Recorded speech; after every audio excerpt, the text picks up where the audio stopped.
자, 지금 우리는 계속해서 하이델베르그 요리문답의 도입 부분을 살펴보고 있습니다. 이 요리문답의 도입 부분은 계속해서 이 타락한 죄인의 비참한 상태가 무엇인지를 더 깊이, 더 자세하게 말해주고 있습니다. 자, 여기에서 다시금 이 요리문답의 구조와 흐름을 되짚어 보겠습니다.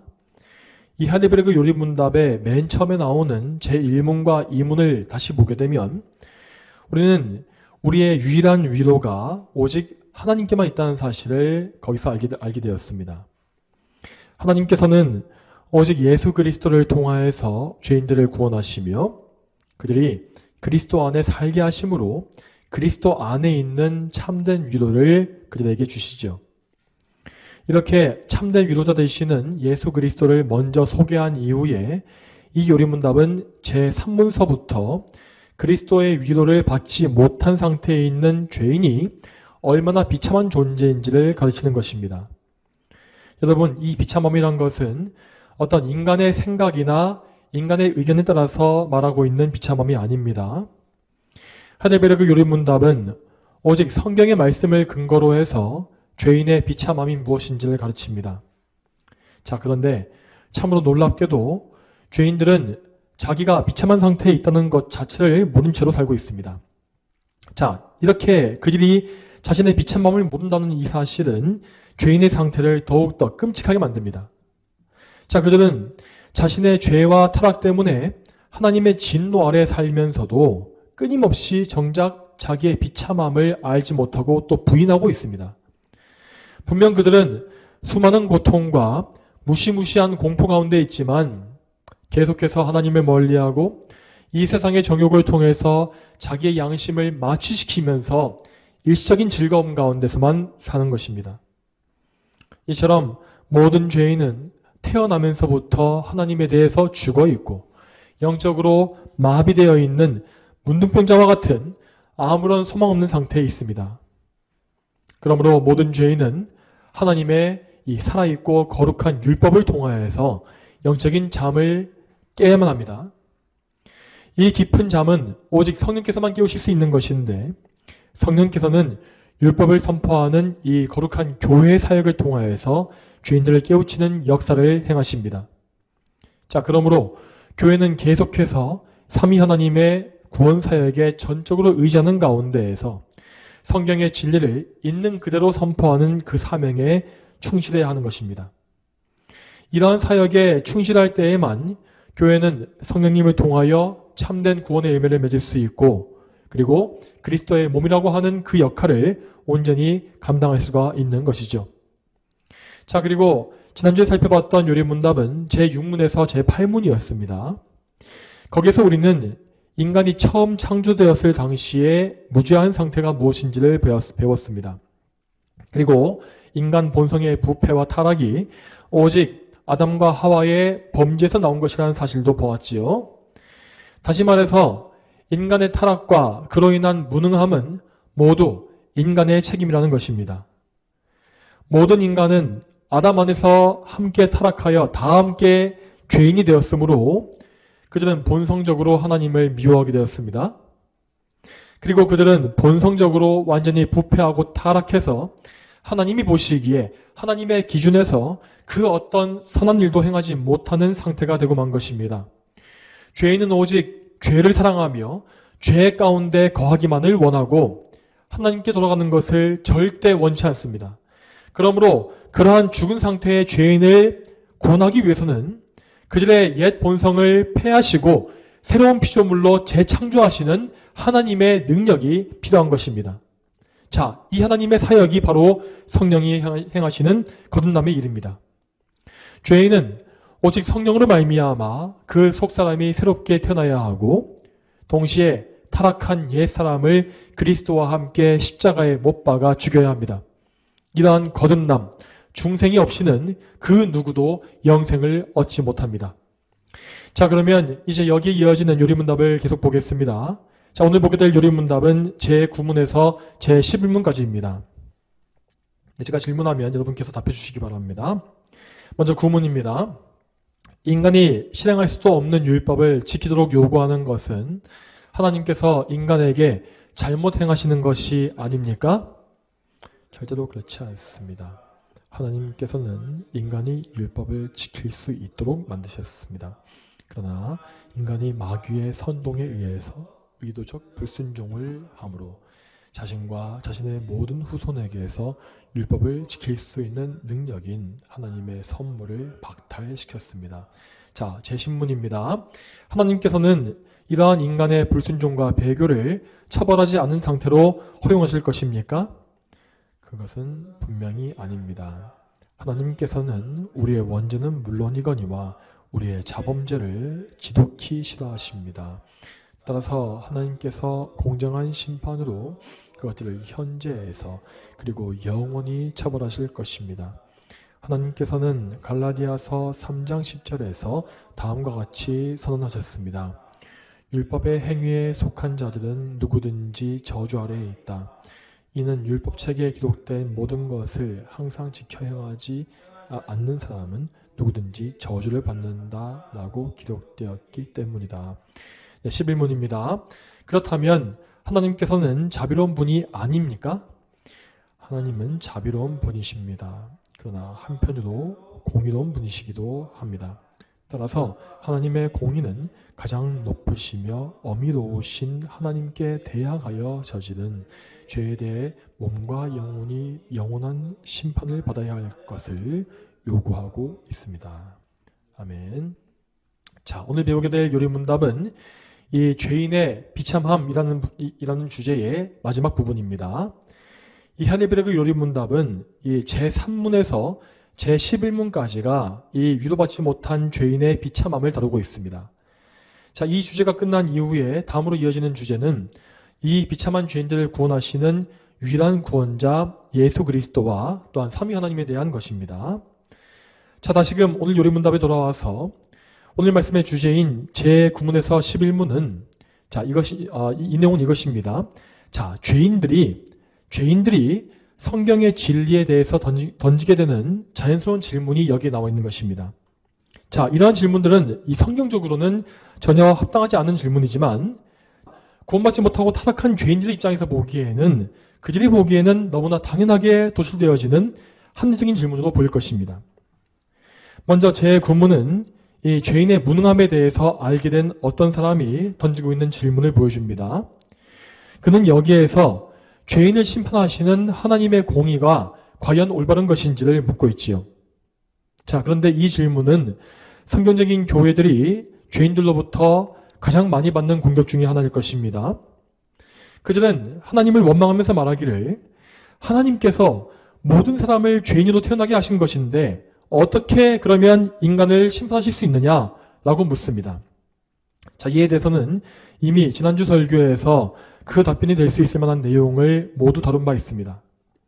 하나님께서는 인간의 타락에 대해서 일절 책임이 없으시며 또한 그들에게 순종을 요구하실 권리 역시 가지고 계십니다. 이미 우리가 살펴본 바와 같이 하나님은 인간을 창조하실 때에 그들을 무죄하고 의로운 상태에서 만드셨습니다. 자, 지금 현재 우리는 이미 타락한 이후의 상태에 있기 때문에 무죄한 상태라는 것이 무엇인지를 전혀 알기가 힘듭니다. 자, 무죄하다는 것은 이 세상의 그 누구도 직접 경험해 볼 수 없는 상태이기 때문이죠. 그러나 실제로 아담과 하와는 하나님의 기준에서도 완전한 의를 행할 수 있었습니다. 그들은 죄를 사랑하지 아니하였고 아무 노력 없이도 하나님의 계명을 얼마든지 지킬 수 있었습니다. 그렇기 때문에 그들에게는 우리의 십계명과 같이 뭔가를 많이 금지하는 그런 법령이 필요치 않았던 것입니다. 그들은 살인이나 가늠 따위가 무엇인지도 몰랐고 마음속으로도 절대 죄를 짓지 않았습니다. 이처럼 하나님께서는 최초의 인간에게 절대적인 순종이 가능한 능력을 이미 그때에 다 허락하신 것입니다. 자, 그렇지만 하나님께서는 최초의 인간에게 이 죄를 지을 수 있는 자유까지도 부여해 주셨다고 하였습니다. 자, 그런데 이것은 단지 이 죄를 지을 가능성이 있다는 것뿐이지 어쩔 수 없이 죄를 짓게 되는 그런 무능함이 아닙니다. 하나님께서 인간을 이렇게 창조하신 이유가 무엇입니까? 그것은 그분께서 인간에게 자발적인 순종을 원하셨기 때문이라고 하였습니다. 하나님께서는 인간을 비인격적인 기계나 로봇으로 지으신 것이 아니라 인격적인 피조물로 지으셨습니다. 그래서 하나님은 아담이 인격적으로 하나님을 사랑하고 기꺼이 그분께 순종함으로 영생을 얻도록 정하신 것입니다. 그리고 하나님은 이 인격적인 순종을 시험하시기 위하여서 하나님께서 그분은 아주 쉬운 법칙을 한 가지만 정하신 것입니다. 자, 그 쉬운 법칙이란 것은 선과 악을 알게 하는 나무의 열매를 먹지 말라라고 하는 이것이었지요. 자, 여러분, 이 선악과라는 나무에는 그 나무 자체에 어떤 마법적인 효과가 있는 것이 아닙니다. 그러니까 이 나무 열매 자체의 어떤 능력 때문에, 어떤 그런 성분 때문에 죄를 알게 되거나 새로운 지혜를 얻는 그런 것이 아니란 말입니다. 자, 이 나무는 동산의 다른 나무와 똑같은 하나도 전혀 다를 것이 없는 평범한 과일나무였습니다. 그러나 이 열매는 하나님께서 그것을 금지하셨다라는 그 사실 한 가지 때문에 선과 악을 알게 하는 그런 효력을 부여받은 것이죠. 자, 만일 아담이 하나님의 명령을 어기고 이 열매를 먹는다면 그는 이 열매를 먹음을 통하여서 하나님께 반역하는 죄를 고의적으로 택한 것이므로 죄를 알게 되는 것이었습니다. 그러나 그가 하나님께서 정하신 기간 동안에 그 열매를 먹지 않고 순종한다면 그는 그 모든 시험을 통과하고 무죄한 상태로 상태 그대로 영원한 생명을 얻는 것이었죠. 다시 말씀드리지만 아담과 하와에게는 이 열매를 먹지 않는 것이 전혀 어렵지 않았고 아무것도 아닌 너무나 쉬운 명령이었습니다. 심지어 그들보다 강력한 마귀라 할지라도 그들을 죄 짓도록 강요할 수는 없었습니다. 그래서 마귀는 뱀이라고 하는 간교한 생물을 통하여서 이 상대적으로 연약한 여자를 유혹하는 방법을 택한 것이죠. 마귀가 뱀을 통해서 행했던 일은 오늘 요리문답에 나온 대로 선동에 불과했습니다. 자, 하와에게는 그 선동을 얼마든지 무시하고 하나님께 순종하기로 택할 수 있는 능력이 충분히 있었습니다. 그러나 그녀는 의도적으로 뱀의 말에 귀를 기울였고 고의적으로 하나님을 의심했으며 일부러 하나님께 반역하여 금지된 열매를 따먹었습니다. 그리고 하와는 곁에 있었던 남편에게도 그 열매를 주었고 아담 역시 그 열매를 먹어서 함께 범죄하게 되었죠. 이때 아담이 어떤 마음을 가지고 그 열매를 먹었는지는 성경에 나와 있지 않습니다. 그러나 그가 하와와 함께 있었다라는 기록을 보게 되면 하와가 뱀에게 유혹받던 그 자리에 아담도 함께 있었다는 사실을 얼마든지 유추할 수 있는 것입니다. 실제로 뱀은 여자를 유혹할 때에 계속해서 아담을 포함하는 복수라는 복수의 표현인 너희라는 표현을 사용하고 있죠. 즉 모든 인류의 대표자였던 아담은 자기 아내와 함께 뱀의 유혹하는 말을 들었으며 그 말을 들었음에도 불구하고 그 말을 가로막거나 거절하지 않았고 고의적으로 하나님께 반기를 들므로 말미암아 반역의 길을 택한 것입니다. 여러분, 하지만 분명히 이 세상의 죄인들은 그저 그런 하찮은 과일 한 개를 따먹은 아담의 죄가 어떻게 전 인류를 다 타락시킬 수 있느냐고 반문할 것입니다. 그러나 아담이 하나님께 받은 어마어마한 은혜를 생각해 볼 때에 그가 처음 범한 이 원죄가 얼마나 끔찍한 것인지를 우리는 금방 알 수 있습니다. 아담은 하나님의 형상을 따른 존귀한 존재로 창조되었으며 이 세상을 다스리는 왕의 특권을 부여받았습니다. 그는 선을 행하고 죄를 짓지 않을 수 있는 모든 능력을 다 받았으며 하나님을 마음껏 사랑하고 그분의 영광을 마음껏 추구하는 의로운 본성 하나만을 가지고 있었습니다. 그럼에도 그는 그 모든 특권과 은총을 모조리 다 짓밟아버리고 의도적인 반역죄를 택한 것입니다.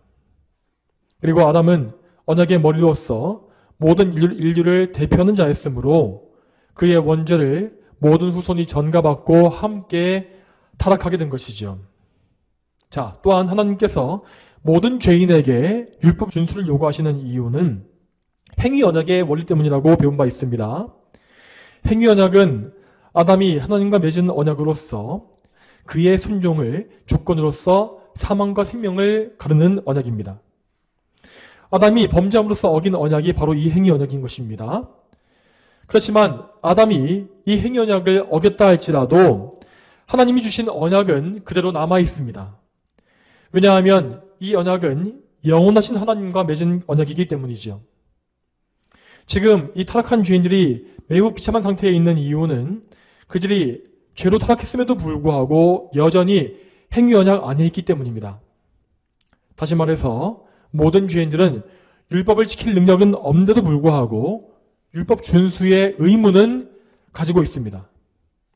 그렇기 때문에 그들은 아담의 먼죄와 타락한 본성을 가지고 태어난 이후로 계속해서 율법을 어기고 또 어기는 죄를 끊임없이 짓게 되는 끔찍한 상태에서 살게 되는 것입니다. 그들은 비록 아담의 시대에는 없었지만 아담이 최초에 맺었던 언약으로 인하여서 원죄의 책임을 함께 지게 되었습니다. 자, 그런데 인간이 원죄를 가진 것은 전적으로 인간의 책임이기 때문에 죄인들은 이것에 대해서 하나님께 어떤 원망도 할 수가 없습니다. 자, 여기에 더해서 그들은 이 원죄 그리고 본성의 타락으로 인하여서 평생의 자범죄, 즉 자기가 스스로 짓는 죄를 지으며 살게 됩니다. 이 자범죄라는 것은 정말로 각 죄인 개인이 본인이 직접 자발적으로 짓는 것이기 때문에 그 책임에 대해서 그 누구의 핑계도 될 수가 없는 것이죠. 여러분, 요리문답 제9문의 마지막 문장을 보게 되면 인간이 율법을 지킬 수 없는 있는 능력을 상실했다는 내용이 나옵니다. 이 말대로 이 죄로 타락한 인간은 이제는 선을 행할 자유를 잃어버렸고 오직 죄를 행할 자유만 가지게 되었습니다. 이 죄를 행할 자유라는 것은 이 죄가 싫은데도 어쩔 수 없이 억지로 죄를 짓는 것이 아닙니다. 모든 죄인은 죄를 너무나 사랑하고 죄가 너무 좋아서 죄를 짓습니다. 그래서 그들은 이 죄를, 자기가 좋아하는 이 죄를 정죄하시는 하나님을 미워하게 되고 그리고 자기가 좋아하는 이 죄를 어떻게든 더 즐기기 위해서 성경의 거룩한 말씀을 무시하게 되는 것입니다. 자, 이것이 바로 죄에 노예된 인간의 상태입니다. 자, 그러면 반대로 거듭난 이후에, 구원받은 이후에 인간의 상태는 어떻게 되는 것일까요? 자, 성령의 능력으로 거듭난 성도들 역시 자기 자신의 능력만 가지고는 절대 선을 행할 수 없습니다. 왜냐하면 그들에겐 여전히 거듭나기 이전에 있었던 옛 본성이 남아있기 때문입니다. 성도는 자신의 능력이 아니라 오직 그리스도와의 연합함을 통해서만 선을 행할 수 있습니다. 그는 그리스도와 연합되어진 새로운 본성을 통해서 그리스도께서 주시는 능력으로만 온전한 의를 행할 수가 있는 것이지요. 자, 이와 같이 두 본성이 함께 공존하고 있는 성도의 상태에 대해서 바울은 이렇게 말한 바 있습니다. 자, 이 말씀은 로마서 7장 19절부터 23절까지 나와 있습니다. 로마서 7장 19절부터 23절까지 말씀입니다. 나는 내가 원하는 선은 행하지 않고 오히려 원하지 않는 악을 행한다. 만일 내가 원하지 않는 것을 행한다면 그것을 행하는 자는 내가 아니라 내 속에 있는 죄이다. 그러므로 내가 한 법을 깨달았으니 곧 선을 행하기 원하는 나에게 악이 함께 있다는 것이다. 내가 속 사람으로는 하나님의 법을 즐거워하나 내 지체 속에서 다른 법이 나의 마음의 법과 싸워 나를 내 지체 속에 있는 죄의 법의 포로로 삼는 것을 본다. 아멘. 자, 이 말씀은 거듭난 이후에 내적인 전쟁을 치르고 있는 성도의 상태를 보여줍니다. 성도는 성령의 능력으로 말미암아서 의를 사랑하고 선을 행하기 원하는 새로운 본성을 가지게 되었습니다. 그렇지만 그가 나중에 육신의 죽음을 통해서 완전히 성화에 이르기까지 그 전까지 그는 여전히 그 안에 옛 사람의 본성을 함께 가지게 되어 있습니다. 그래서 바울은 자, 성도 안에 있는 두 본성, 새 사람의 본성과 옛 사람의 본성이 계속해서 싸우고 있다고 말한 것입니다. 그렇기 때문에 성도의 삶은 끊임없이 이 옛 본성과의 싸움으로 가득 차게 될 수밖에 없는 것이죠. 당연히 성도들은 이 싸움 때문에 고난받기도 하고 때로는 옛 본성에 패해서 죄에 넘어지기도 하는 것입니다. 그러나 성도는 이 성령님의 인도하심 가운데에서 점점 더 새 사람의 성품이 우세해지는 것을 경험할 것입니다. 이 성도 안에서 새로운 성품이 강화되어지고 옛 사람의 성품이 죽어가는 것을 가리켜서 우리는 성화라고 부릅니다. 이 성화라는 것은 그런데 정말 그야말로 전적인 하나님의 은혜입니다. 물론 이 교리적인 표현으로만 말하자면 성화는 하나님과 성도가 함께 이루어가는 소위 신인협력의 결과라고 말을 합니다. 자, 그렇지만 이 표현은 이 성도의 열심과 순종을 강조하고 끌어내기 위해서 하는 표현일 뿐입니다. 자, 물론 우리는 성화를 위해서 열심을 내야 하는 것이 맞습니다. 우리는 열심히 기도해야 되고요. 열심히 말씀을 연구해야 되고 또한 교리와 신학을 배워가야 합니다. 그리고 이렇게 예배 역시 최선을 다해서 마음을 다해서 드려야 합니다. 그렇지만 성도는 이렇게 성화를 위해서 힘쓰고 애쓸수록 결국 자신의 힘으로는 아무것도 할 수 없다는 사실을 더 깊이 깨닫게 될 것입니다. 그는 하나님의 은혜 가운데서 열심을 냅니다. 하지만 그가 성화되어가는 그 이유는 오직 하나님의 은혜 덕분입니다. 여러분, 연약한 인간인 우리가 아무리 최선을 다하고 힘을 쓴다 할지라도 어떻게 하나님의 사역을 도울 수 있겠습니까?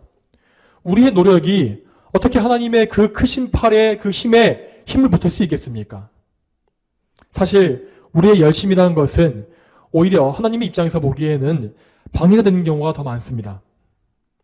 그러므로 성도는 자기에게 이루어져가는 이 성화의 은혜가 오직 하나님의 은혜요, 그리스도의 공로로 말미암는다는 사실을 감사함으로 인정할 수밖에 없는 것이지요. 그리고 그는 그 은혜에 감사하는 가운데에 열심을 잃는 것이 아니라 포기하는 것이 아니라 오히려 이전보다 더 큰 열심을 내게 되어 있습니다. 그는 하나님께 전적으로 의지하고 그리스도만을 믿음으로 말미암아 새 힘을 얻어서 그분을 섬기는 열심을 가지게 됩니다. 이처럼 새로운 성품이 승리하고 하나님의 은혜를 더욱더 의지하게 되며 또한 하나님께로부터 나오는 더 큰 열심을 가지게 되는 것, 이것이 바로 참된 성화의 열매요 과정입니다. 자, 다시금 교리문답의 내용으로 돌아와서 제 신문을 보겠습니다. 할데베르그 요리문답의 제 신문은 하나님의 완전한 공의에 대한 죄인들의 질문을 더 보여주고 있습니다. 자, 앞에서 제 구문에서 죄인들은 이미 인간에게 죄의 책임이 있다는 것을 알게 되었고 또한 율법에 대한 순종의 의무가 있다는 사실도 알게 되었습니다. 그렇지만 그럼에도 여전히 죄인들은 자신의 책임과 의무에서 빠져나갈 틈을 찾고 있습니다. 자, 그 틈이라는 것은 혹시 하나님께서 죄인들을 처벌하지 않고 지나가시는 경우는 없을까라는 것입니다. 그렇지만 여기에서도 하나님은 결코 죄인들의 원대로 빈틈을 허용하지 않으십니다. 성경은 죄를 미워하시는 하나님의 성품을 말하고 있고 또한 죄에 대해서 모든 죄에서 빠짐없이 내려치시는 하나님의 심판에 대해서 분명히 증거하고 있습니다. 자, 먼저 하나님께서 죄를 심판하시는 그 이유는 무엇보다 그분께서 죄를 정말로 미워하시기 때문입니다. 신명기 27장에서 하나님은 계명에 불순종한 자들에게 무서운 저주를 선포하신 바 있습니다. 이 말씀에서는 정말 다양한 종류의 죄에 대한 하나님의 저주를 일일이 열거한 이후에 마지막으로 그 모든 저주를 이렇게 정리합니다. 신명기 27장 26절 말씀에 제가 읽겠습니다. 이 율법의 말씀들을 지켜 행하지 않는 자는 저주를 받을 것이다. 자, 여러분, 이 말씀에 나와 있는 저주라는 것은 우리 사람끼리 행하는 악한 저주를 말하는 것이 아닙니다.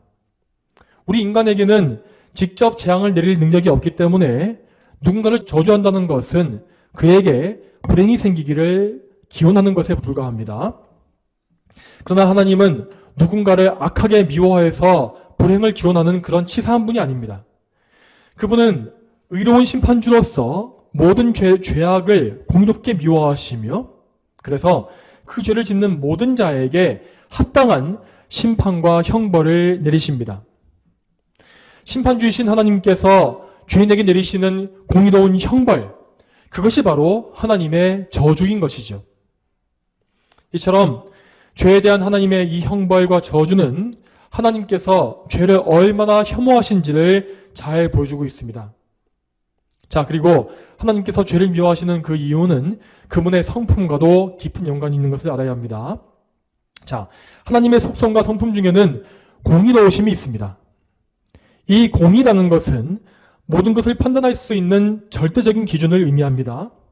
그리고 이 절대적인 기준이라는 것은 오직 하나님께만 존재하는 것이죠. 하나님 이외에 다른 모든 것은 다 하나님의 피조물에 불과하며 그래서 절대 유일한 기준이 될 수가 없는 것입니다. 자, 그리고 하나님께서는 공의로운 분이시기 때문에 죄를 심판하셔야만 합니다. 왜냐하면 이 죄라는 것은 하나님의 이 공의로운 성품, 공의를 심각하게 훼손하고 대적하는 사악한 것이기 때문입니다. 하나님께서는 온 세상의 주인이시며 통치자이십니다. 그러므로 이 세상에서 행해지는 모든 죄는 그것이 아무리 깊은 곳에 있다 할지라도 이 세상의 주인이신 하나님의 공의에 도전하는 사악한 것이 분명합니다. 자, 그렇다면 다음으로 하나님의 심판은 어떻게 내려지는 것일까요? 오늘 요리문답은 그 심판을 현재적인 심판과 영원한 심판 두 가지로 나누고 있습니다. 자, 여기에서 이 현세의 심판은 우리 눈에 보이는 육신적인 심판이 한 가지가 있고 또한 눈에 보이지 않는 영적인 심판이 있습니다. 먼저 육신적인 심판이라는 것은 이 세상에서 우리가 눈으로 볼 수 있는 모든 불행한 일들을 다 가리키는 것입니다. 하나님은 범죄한 자에게 질병이나 빈곤을 당하게 하시기도 하고 때로는 이 죄를 지은 민족과 나라에 대해서 자연재해나 전쟁 등을 허락하시기도 합니다. 예수님을 믿지 않는 가정이나 나라에 온갖 저주스러운 재앙이 많이 일어나는 이유가 바로 여기 있는 것입니다. 그들에게는 죄를 지었을 때에 그 죄를 씻어주시고 덮어주시는 그리스도의 은혜가 없습니다. 따라서 그들은 자기 죄의 대가로 내려지는 심판을 그대로 다 받을 수밖에 없는 것이죠. 또한 이 세상에서의 현세적인 심판 중에서는 눈에 보이지 않는 영적인 심판도 있습니다. 이러한 심판은 눈에 보이는 물리적인 방법이 아니라 사람의 마음속에서 내리시는 심판입니다. 이 심판은 죄인들이 죄를 끊지 않고 죄를 계속 사랑할 때에 그들에게 내리시는 하나님의 진노라 할 수 있습니다. 하나님은 죄인들의 마음에서 은혜를 거두어 가심으로써 이 심판을 행하십니다. 이 영적인 심판을 당하는 죄인들은 그 마음이 더욱더 강팍해지며 그렇게 됨으로써 정말 더욱더 회개가 어려워지고 또 심지어는 불가능해지는 그런 상태에 떨어지게 됩니다. 또한 하나님은 육체의 욕망이 빠진 자들을 자신의 정욕에 내버려 두심으로 말미암아서도 영적인 심판을 하시기도 합니다. 이 심판을 가장 잘 보여주는 말씀은 로마서 1장 말씀에 나와 있습니다. 자, 이 말씀을 같이 읽겠습니다. 로마서 1장 26절부터 28절까지 말씀입니다.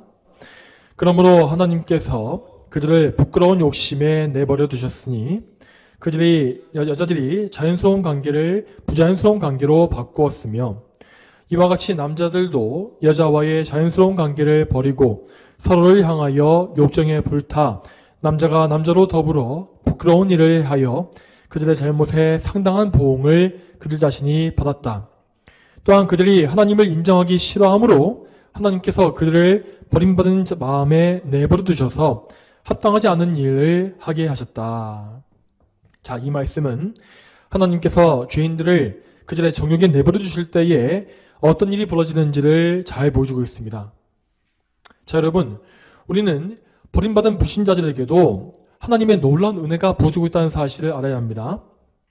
그 은혜라는 것은 그들을 구원하기 위한 특별한 은총은 아닙니다. 그렇지만 하나님은 그들의 죄를 억제하시는 방식으로서 그들에게 은혜를 주십니다.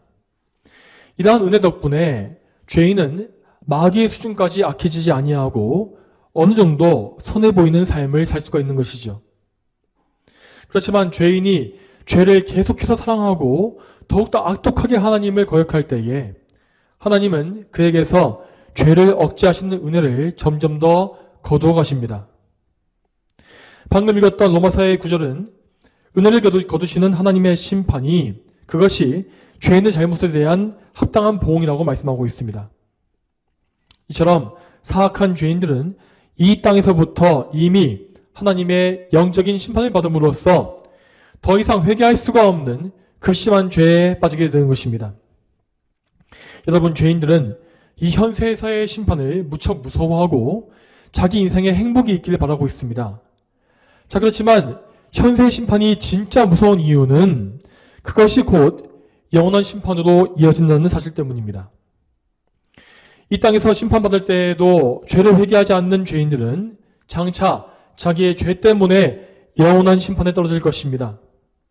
자, 물론 악한 죄인들은 심판이 영원할 것이라는 사실에 대해서 강한 거부감을 표현합니다. 그렇지만 심판이 영원한 것은 지극히 합당하고 공의로운 것입니다. 왜냐하면 죄인들은 모두가 영원하신 하나님께 반역하는 죄를 지었기 때문이죠.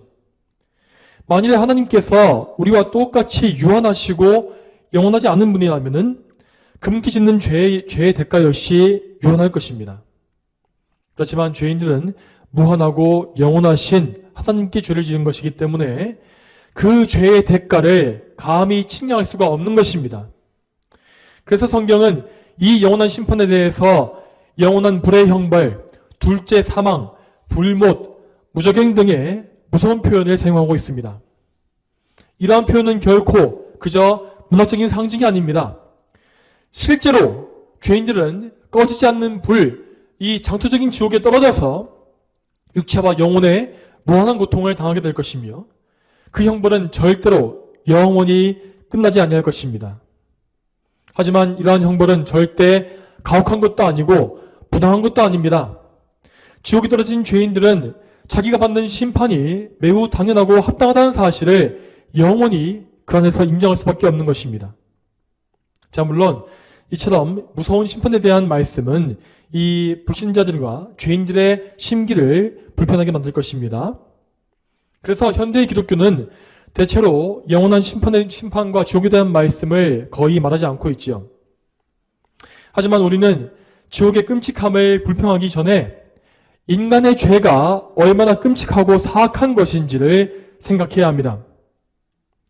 자신의 죄가 얼마나 참담한지를 깨닫고 하나님 앞에 엎드린 자에게는 복이 있습니다. 그렇게 하나님께 나아오고 회개하는 죄인은 반드시 예수 그리스도로 인한 긍휼하심을 얻을 것이며 예수 그리스도를 믿는 믿음을 선물로 받게 될 것입니다. 자, 다음으로 11문을 보겠습니다. 제 11문은 인간의 비참함에 대해서 다루고 있는 마지막 문답입니다. 여기에서는 하나님의 심판에 대한 죄인의 불평 어린 질문이 또 나오고 있습니다. 그는 지금 여기에서 이렇게 묻고 있습니다. 아니, 하나님은 사랑이 많은 분이라 했는데 어떻게 그렇게 사랑의 하나님께서 죄인을 영원히 심판하실 수 있겠습니까? 자, 그렇지만 이러한 사람들은 하나님의 성품이 어떠한지를 전혀 모르고 있는 것입니다.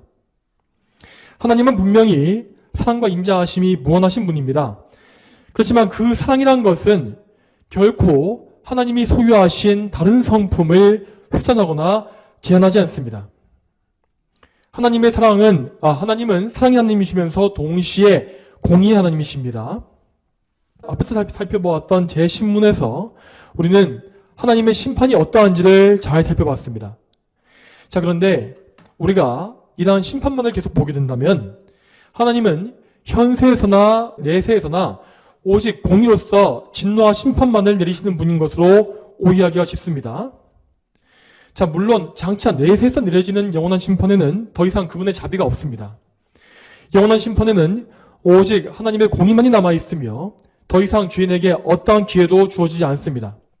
그렇지만 그 영원한 심판 이전에 죄인들이 현세에 사는 이 동안에는 하나님은 그들에게 매우 과분한 사랑을 많이 베푸십니다. 자, 누가복음 6장 35절 말씀의 마지막 부분의 말씀은 하나님의 사랑을 이렇게 말씀하고 있습니다. 자, 이 말씀 제가 읽겠습니다. 누가복음 6장 35절 마지막 말씀입니다. 그분은 은혜를 모르는 자들과 악한 자들에게도 인자하시기 때문이다. 아멘. 참으로 하나님은 사랑과 긍휼이 많으신 분이시며 모든 죄인들을 오래 참아주시는 분입니다. 이 세상의 죄인들이 온갖 죄를 그렇게 많이 범하면서도 당장 멸망에 떨어지지 않는 이유는 오직 하나님께서 그들을 오래 참으시고 인내하시기 때문입니다.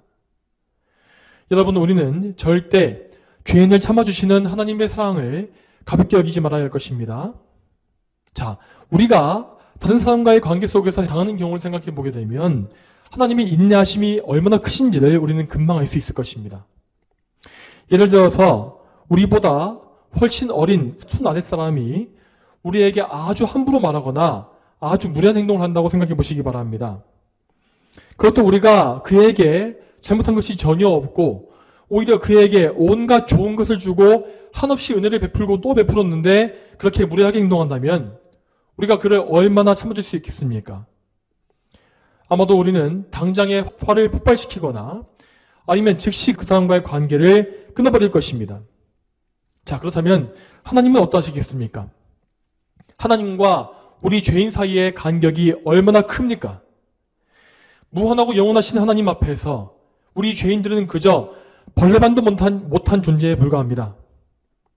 그런데 하나님은 그 벌레반도 못한 죄인들을 그들의 평생에 참고 또 참아주시며 심지어 그들이 멸망하지 않고 회개하여 구원에 이르기를 원하신다고 하시지 않습니까? 여러분, 이것이 바로 죄인들을 향한 하나님의 사랑입니다. 그러므로 이 크신 사랑을 끝까지 저버리고 회개를 거절하는 죄인들에게 심판이 쏟아부어지는 것은 너무나 마땅한 것이죠. 여러분, 항상 기억하십시오. 하나님은 죄인들에게 사랑을 베푸시지만 동시에 공의를 내리십니다. 그분의 공의와 사랑은 언제나 함께 가는 것이며 둘이 충돌하거나 모순되지 않습니다. 하나님은 사랑과 인애를 베푸신 이후에 끝까지 회개하지 않는 죄인들을 반드시 심판하심으로써 당신의 공의를 분명히 세워주실 것입니다. 자, 그렇다면 우리 성도들에게는 하나님의 공의와 사랑이 어떻게 드러나겠습니까?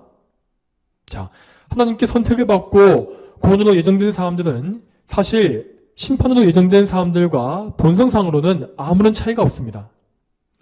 이 성도란 사람들이 특별히 더 착한 것도 아니고 하나님께 사랑받을 만한 이유가 있는 것도 아닙니다. 택자들 역시 구원받기 전까지는 다른 죄인들과 똑같이 하나님의 오래 참으시는 인내 안에 있는 것입니다. 자, 그러면 이 택하신 백성에 대해서 하나님의 공의는 어떻게 만족되겠습니까? 하나님은 절대로 우리 죄인의 죄를 그냥 넘어가시는 법이 없습니다. 택하신 백성이라 할지라도 그들은 아담에게서 유전받은 원죄가 있고 또한 그들 스스로 범한 자범죄 역시 그들에게 있습니다. 그 범죄는 본질상 다른 죄인들과 똑같은 범죄이기 때문에 반드시 하나님의 공의가 그들에게 내려져야만 합니다. 그렇지만 여기에서 하나님은 당신의 공의를 만족시키기 위하여서 그분의 백성에게 심판하신 방법을 취하지 아니하셨습니다.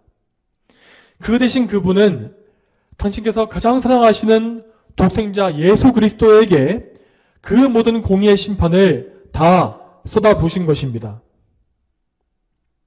예수님은 택함받은 모든 백성의 원죄와 자범죄를 모두 대신 지시고 그 죄에 대한 하나님의 심판과 형벌을 모두 다 당하셨습니다. 죄에 대한 하나님의 영원한 심판이 예수님께 내려짐으로 말미암아 예수님은 십자가 위에서 지옥의 고통을 맛보시게 된 것입니다. 자, 그러면 예수님은 어떻게 우리가 당해야 할 영원한 심판을 그 십자가 위에서 다 당하신 것일까요? 자, 여러분, 그분께서 십자가에 달리셨던 그 시간은 단 6시간 뿐이었습니다. 그런데 그분은 어떻게 그 짧은 시간 동안에 우리의 영혼의 형벌을 다 처리하신 것이겠습니까? 자, 만일 예수님께서 우리처럼 유한한 인간이기만 하셨다면 그분은 영원한 심판에서 벗어날 수 없었을 것입니다. 아니, 애초에 그분은 모든 죄인의 죄를 대신 질 수가 없었겠죠. 그렇지만 예수님은 우리와 같은 사람이시면서도 동시에 무한한 하나님이십니다. 자, 물론 그분의 인성은 우리와 똑같이 연약했기 때문에 십자가의 모든 육체적 고통과 하나님의 진노로 인한 영적 고통을 모두 다 느끼셨습니다. 그렇지만 예수님은 동시에 무한하신 하나님이시기 때문에 그 어마어마한 죄의 무게를 감당하실 수 있었던 것입니다. 또한 예수님은 하나님의 아들이심으로 그분께서 자기 자신을 바치신 희생제사는 그 가치가 무한했습니다.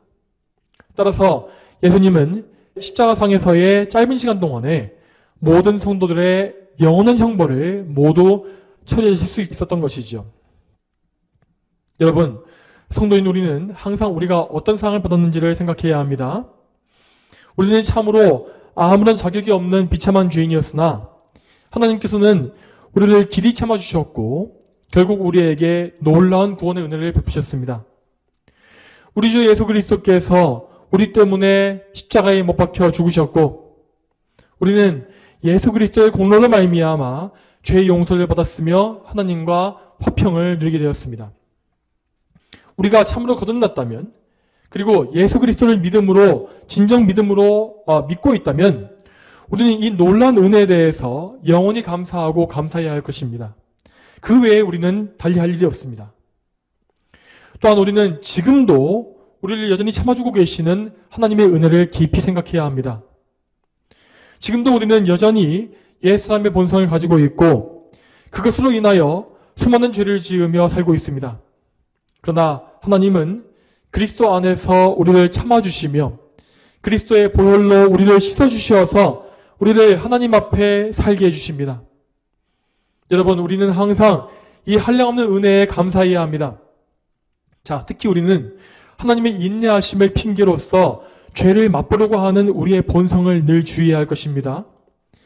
하나님의 인내하심을 이용해 먹으려고 하는 것은 그분을 악하게 시험하는 것이고 모든 죄 중에서도 더욱더 악한 것입니다.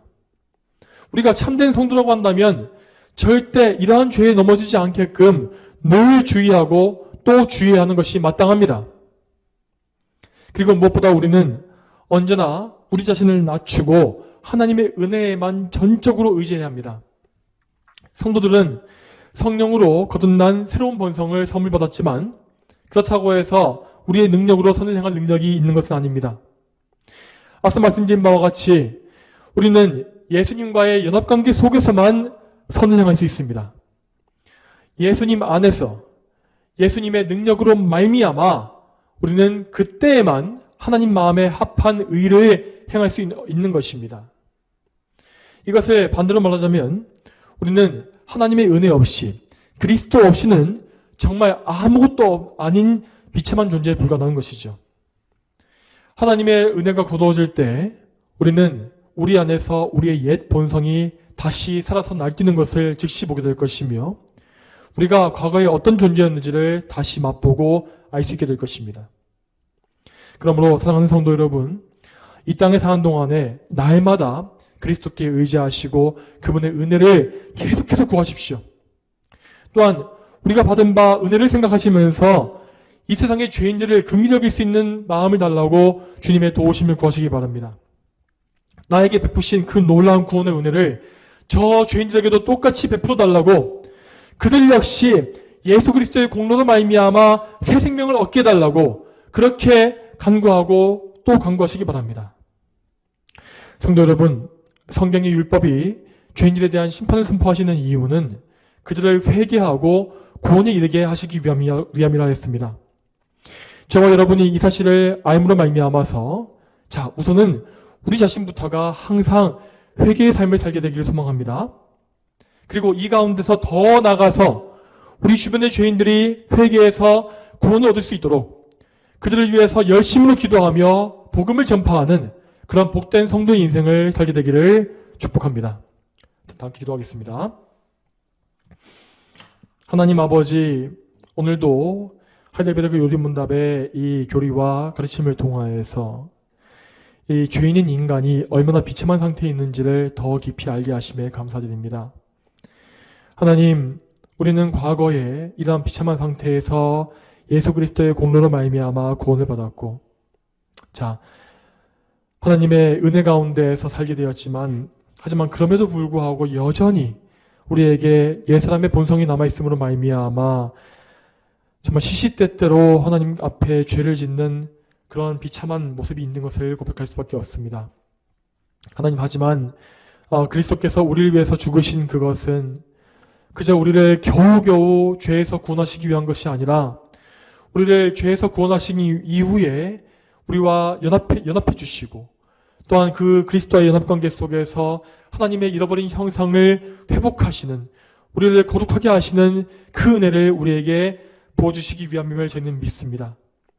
아버지여, 이 은혜에 저희가 감사하면서 예수님의 은혜에 더욱더 의지하고 예수님을 더 믿게 하시며 그 가운데에서 예수님으로부터 힘을 얻어서 항상 하나님을 기쁘시게 하는 거룩한 성화의 삶을 능히 살 수 있도록 주여 저희를 인도해 주시옵소서.